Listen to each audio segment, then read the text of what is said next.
Friends, रचनास creation करची से कलम तक में आपका स्वागत है। मैं हूँ रचना और आज ये है एंशिएंट हिस्ट्री में वैदिक काल का थर्ड पार्ट।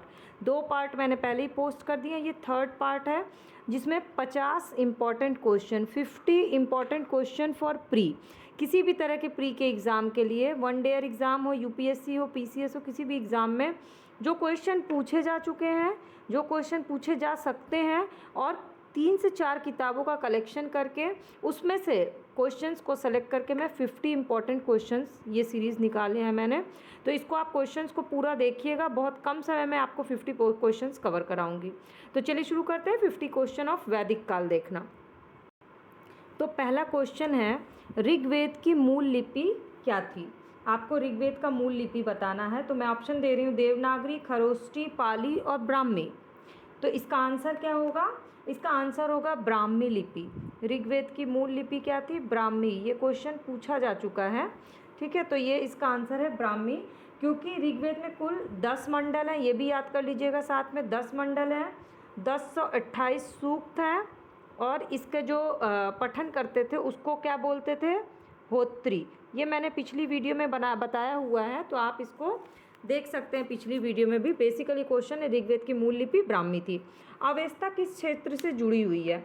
अवेस्ता क्या है? अवेस्ता और ऋग्वेद दोनों में बहुत समानता है, तो इसमें क्वेश्चन पूछा गया अवेस्ता से कि अवेस्ता किस क्षेत्र से जुड़ी हुई है। तो इसका आंसर है ईरान, ठीक है। अवेस्ता और ऋग्वेद दोनों में भाषा की समानता है, इस कारण से आर्यों की सभ्यता से संबंधित अवेस्ता ईरान की सभ्यता संबंधित थी। मतलब ऋग्वेद जो है आर्यों की सभ्यता से संबंधित है और अवेस्ता जो है ईरान की सभ्यता से संबंधित है। तीसरा, अगन्या किसे माना गया है? अगन्या एक टर्म है। अगन्या मतलब होता है ना मारा जाने योग्य, मतलब जिसको ना मारा जा सके उसे। तो अगन्या माना गया है वैदिक काल में गाय को। ये क्वेश्चन बहुत बार पूछा जा चुका है। गाय की हत्या और उसे घायल करने वाले व्यक्ति को उस समय मृत्यु दंड दे दिया जाता था या देश निकाला दे दिया जाता था, क्योंकि गाय को अगन्या माना गया। इसके बाद संस्कारों का उल्लेख कहाँ पर है? किसमें? संस्कार कितने होते हैं? टोटल 16 संस्कार होते हैं। तो इन संस्कारों का उल्लेख है गृह सूत्रों में, ठीक है। संस्कार बेसिकली क्या होती है? अपवित्रता या फिर शुद्धता। गौतम धर्मसूत्र में इनकी संख्या मिलती है मेन, लेकिन मनु ने गर्भाधान से मृत्यु पर्वत 13 संस्कार का उल्लेख किया और बाद में स्मृतियों में और जोड़ करके 16 संस्कार कर दिए गए। तो संस्कार का उल्लेख गृह सूत्र मिलता है और टोटल 16 संस्कार हैं। अब अगला क्वेश्चन है 5वां, वेदांग पढ़ाने वाला पढ़ाने वाले जो अध्यापक होते हैं उसको क्या कहा जाता है? जैसे कि ऋग्वेद को पढ़ने वाले को होत्री बोलते हैं, उसी तरह से जो वेदांग पढ़ते हैं उनको क्या कहा जाता है? उनको कहा जाता है उपाध्यक्ष। ये जो 5 क्वेश्चन है, ये 5 क्वेश्चन एग्ज़ाम में पूछे जा चुके हैं किसी ना किसी एग्ज़ाम में, तो ये आपके लिए इम्पॉर्टेंट है। वैदिक काल में जब जीविकोपार्जन के लिए वेदांग पढ़ते थे लोग, वो अध्यापक, वो अपनी जीविका चलाने के लिए पढ़ते थे, उनको उपाध्यक्ष कहा जाता था। इसीलिए गुरुकुल की स्थापना की गई थी और वो शिक्षा देते थे। तो दक्षिणा दी जाती थी, गुरु दक्षिणा जैसे टर्म शुरू हुए थे। तो ये 5 क्वेश्चन आपके हो गए। अब चलिए आगे देख लेते हैं। तो आगे का क्वेश्चन है, 6ठा नंबर क्वेश्चन है समुद्र मंथन से रिलेटेड। ये 2007 और 8 में पूछा जा चुका है। हिंदू पौराणिक कथा के अनुसार समुद्र मंथन हेतु जो सांप ने रस्सी के रूप में स्वयं को प्रस्तुत किया था, एक कथा है जिसमें सांप ने रस्सी के रूप में अपने को प्रस्तुत किया। तो क्वेश्चन है कि किसने अपने आप को सांप ने रस्सी के रूप में प्रस्तुत किया था? तो इसका आंसर है वासुकी। समुद्र मंथन हेतु मथानी के रूप में जब मद्रांचल पर्वत तो रस्सी के रूप में सर्पों के राजा वासुकी का प्रयोग किया गया। तो ये हो गया, ये क्वेश्चन पूछा जा चुका है। इसके बाद सत्यमेव जयते। सत्यमेव जयते से बहुत बार क्वेश्चन पूछा गया। अगर आप लोगों ने एग्ज़ाम एक बार भी दिया होगा तो आपको पता होगा कि सत्यमेव जयते से कई बार क्वेश्चन पूछा जा चुका है। तो सत्यमेव जयते किस उपनिषद से लिया गया है? तो इसका आंसर है मुंडोपनिषद। सत्यमेव जयते लिया गया है मुंडोक उपनिषद से। और ये बहुत बार पूछा गया है। सत्य की ही विजय होती है, भारत का राज्य चिन्ह है सत्यमेव जयते, ठीक। इसके बाद 8वां क्वेश्चन, तमसोमा ज्योतिर्गमय। तमसोमा ज्योतिर्गमय कथन कहाँ से है? मेनली ऑप्शन दिया गया उपनिषद से है, महाकाव्य से, पुराणों से या फिर शद दर्शन से। तो ऑप्शन देख के कन्फ्यूज़न हो सकता है, इसलिए आपको पता होना चाहिए कि तमसोमा ज्योतिर्गमय जो कथन है ये मूलतः जो है उपनिषद से लिया गया है। और ये उपनिषद कौन सा है? तो बृहदारण्यक के उपनिषद है, जहाँ से तमसोमा ज्योतिर्गमय आया है। फिर 9वां क्वेश्चन है सत्यकाम जबाला कथा। सत्यकाम जबाला की कथा जो एक अनब्याही माँ होने के लांछन को चुनौती देने का उल्लेख है। ये सत्यकाम जबाला कथा का उल्लेख कहाँ है? छांदोग्य उपनिषद में। सत्यकाम कौन थे? सत्यकाम जो थे वो महर्षि गौतम के शिष्य थे और उनकी माता का नाम जबाला था। तो सत्यकाम जबाला की कथा अनब्याही माँ होने के लांछन से रिलेटेड है, जो कि छांदोग्य उपनिषद में है। इसके बाद अगला क्वेश्चन है श्वेताश्वर उपनिषद का अर्थ क्या है? ये भी क्वेश्चन पूछा जा चुका और ये इंपॉर्टेंट है। श्वेताश्वर उपनिषद का अर्थ से रिलेटेड क्वेश्चन जो है वो आपके लिए इम्पॉर्टेंट है, क्योंकि इसका शाब्दिक अर्थ होता है सफ़ेद घोड़ा। सफ़ेद घोड़े द्वारा ढोया गया, उसको बोलते हैं श्वेताश्वर उपनिषद। तो ये हो गए 10 क्वेश्चन, इंपॉर्टेंट क्वेश्चन। आपको अगर अभी ये सारे क्वेश्चन इंपॉर्टेंट्स लग रहे होंगे और आप वीडियो देख रहे हैं तो प्लीज़ लाइक और कमेंट करिएगा। और मेरे चैनल का जो प्लेलिस्ट है ये पढ़ा इससे रिलेटेड, प्रिपरेशन से रिलेटेड, उसमें प्लेलिस्ट पे जाकर के आपको बहुत सारी प्रिपरेशन से रिलेटेड वीडियोस मिलेंगी। आप उसको विज़िट करके देखिएगा। आपको पूरी तैयारी कैसे करनी उससे रिलेटेड वीडियोस आप उसको देख सकते हैं। फ्री ऑफ कॉस्ट है। सब्सक्राइब बटन पे बस आप क्लिक कर लीजिए, आपको फ्री ऑफ कॉस्ट सारी वीडियो अपडेट मिल जाएगी। तो ये जो क्वेश्चंस मैं अभी करा रही हूँ, बाकी के जो 2 पार्ट हैं उसके अलावा ये क्वेश्चंस है। बाकी के 2 पार्ट जिसमें मैंने वैदिक युग का पूरा स्टडी करा के कोडिंग बताया है, उसमें भी आपके 50 से 60 क्वेश्चन कवर हो जाते हैं। इसके अलावा ये इंपॉर्टेंट क्वेश्चन बचते हैं, तो इसको भी देख लीजिए। अब 11वां क्वेश्चन है दसराज युद्ध के बारे में। दसराज युद्ध किस नदी के किनारे हुआ था? ये पूछा जा चुका है, बीपीएससी में भी पूछा गया, यूपीएससी में पूछा गया। इसका आंसर है परुष्णी नदी के किनारे। परुष्णी नदी का आधुनिक नाम क्या है? अगला क्वेश्चन क्या बनता है ये। तो परुष्णी नदी का आधुनिक नाम है रावी। ठीक, अच्छा, और क्वेश्चन क्या बन सकते हैं? दसराज युद्ध में किसकी विजय हुई थी? तो सुदास की विजय हुई थी। भरत के राजा थे सुदास। तो ये 3 क्वेश्चन दसराज युद्ध से क्वेश्चन पूछे जाते हैं। इसके बाद माते तमा, देवी तमा, नदी तमा, ये जो है किस नदी का नाम है? तो इसका आंसर है सरस्वती नदी।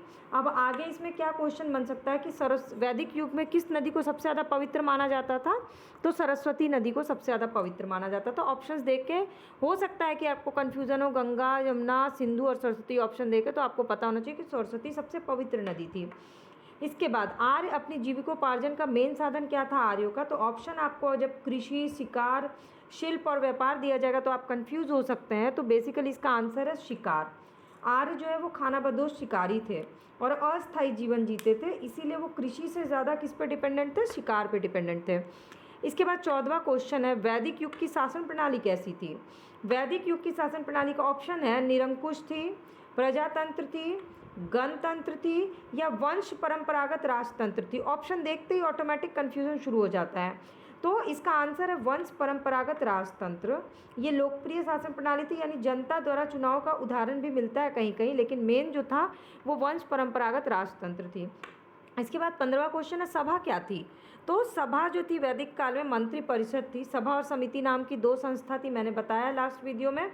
राजा की निरंकुशता पर नियंत्रण रखने का ये सभा और समिति काम करती थी। सभा जो थी कुलीन और वृद्ध मनुष्यों की संस्था थी और जिसमें उच्च कुलीन व्यक्ति लोग रहते थे, वो सभा थी। तो ये हो गए 15 क्वेश्चन।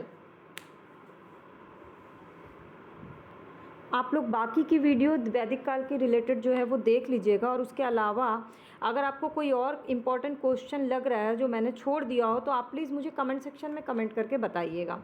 चलिए 16वां क्वेश्चन देख लेते हैं। 16वां क्वेश्चन है सभा और समिति प्रजापति की पुत्रियाँ, ये किस में कहा गया है? तो इसका आंसर है अथर्ववेद में कहा गया है। अथर्ववेद में सभा और समिति को प्रजापति की 2 पुत्रियां कहा गया है। तो सभा और समिति नाम की 2 संस्था थी जो राजा की निरंकुशता पर नियंत्रण रखती थी। और सभा समिति जो है वो इम्पॉर्टेंट है आपके लिए, इससे रिलेटेड क्वेश्चन आते हैं। अगला क्वेश्चन है न्यायिक कार्य कौन सी संस्था देखती थी? तो ऑप्शन चलिए मैं देती हूँ, सभा, समिति, विधाता या सभी। तो कन्फ्यूज़न ना हो इसलिए आपको क्लियर होना चाहिए कि न्यायिक कार्य जो है वो सभा देखती थी। सभा, समिति और विदथ ऋग्वैदिक काल की 3 संस्था थी। सभा, समिति और विदथ 3 संस्था थी। इन संस्थाओं में सभा जो है वो न्यायिक कार्य से संबंधित थी। और ऋग्वेद में सभा का 8 बार उल्लेख हुआ है, समिति का 9 बार और सभा का 8 बार उल्लेख हुआ है। तो न्यायिक कार्य से रिलेटेड जो सभा है, सभा से रिलेटेड बाकी सारा क्वेश्चन भी मैंने आपको बता दिया। आयुर्वेद का उल्लेख सर्वप्रथम कहाँ मिलता है? आयुर्वेद का सबसे पहले उल्लेख मिलता है अथर्ववेद में। आयुर्वेद को कहा जाता था जीवन का विज्ञान। अगर आयुर्वेद की जगह ये पूछा जाए, जो कि पूछा जा सकता है, जीवन का विज्ञान का उल्लेख सर्वप्रथम, तो इसका आंसर होगा अथर्ववेद।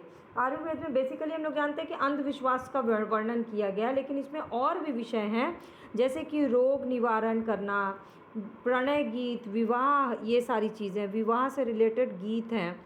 तो जीवन का विज्ञान इंपॉर्टेंट है, आयुर्वेद, अथर्ववेद। सर्वाधिक ऋग्वैदिक सूक्त किस देवता को समर्पित हैं? तो इसका आंसर होगा इंद्र।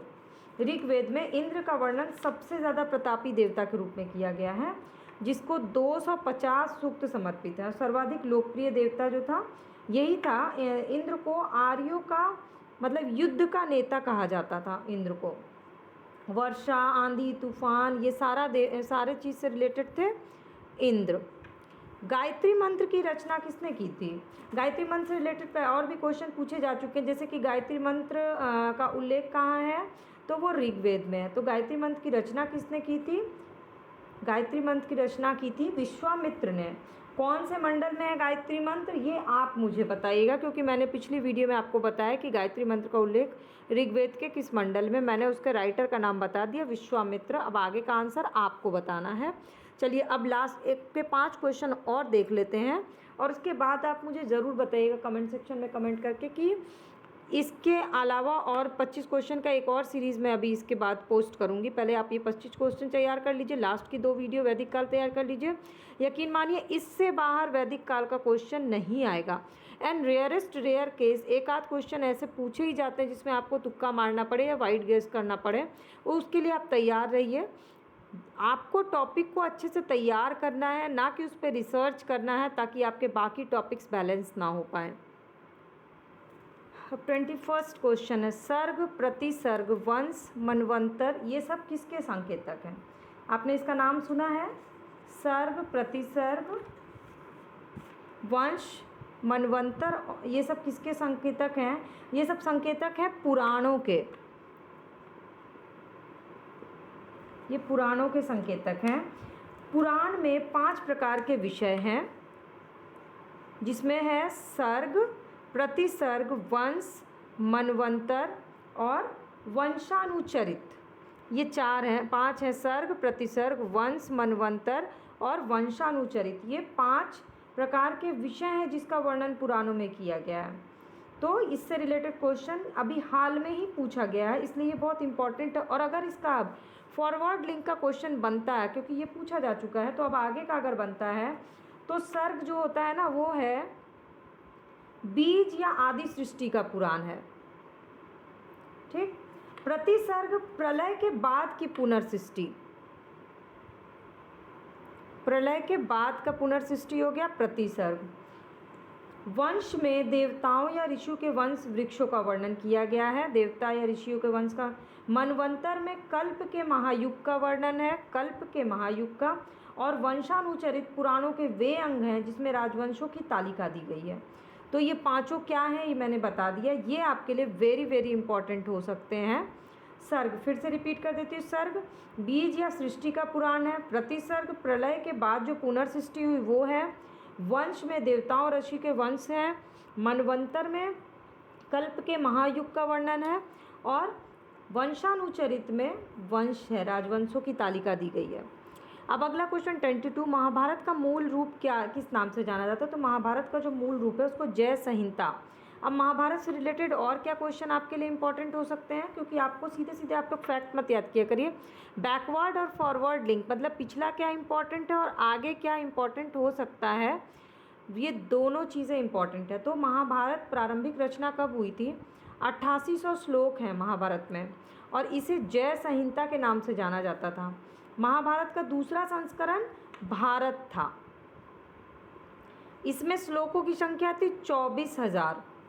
वर्तमान महाभारत में 1 लाख श्लोक प्राप्त हुए हैं, और इसका अंतिम संस्करण जो है वो है सहस्त्री। अभी तो सभी लोग महाभारत देख रहे होंगे तो बेसिक ये सारी चीज़ें पता होगी, तो इम्पॉर्टेंट भी है और पता भी होनी चाहिए। सतसहस्त्री संहिता 1,00,000 श्लोक वाला महाभारत वर्तमान का, इसी को महाभारत कहा गया। अब 23rd क्वेश्चन, ऋग्वेद में जनता का विश्वास सबसे ज़्यादा किस पे था? तो आपके ऑप्शन क्या हो सकते हैं इसमें, ये बताइए।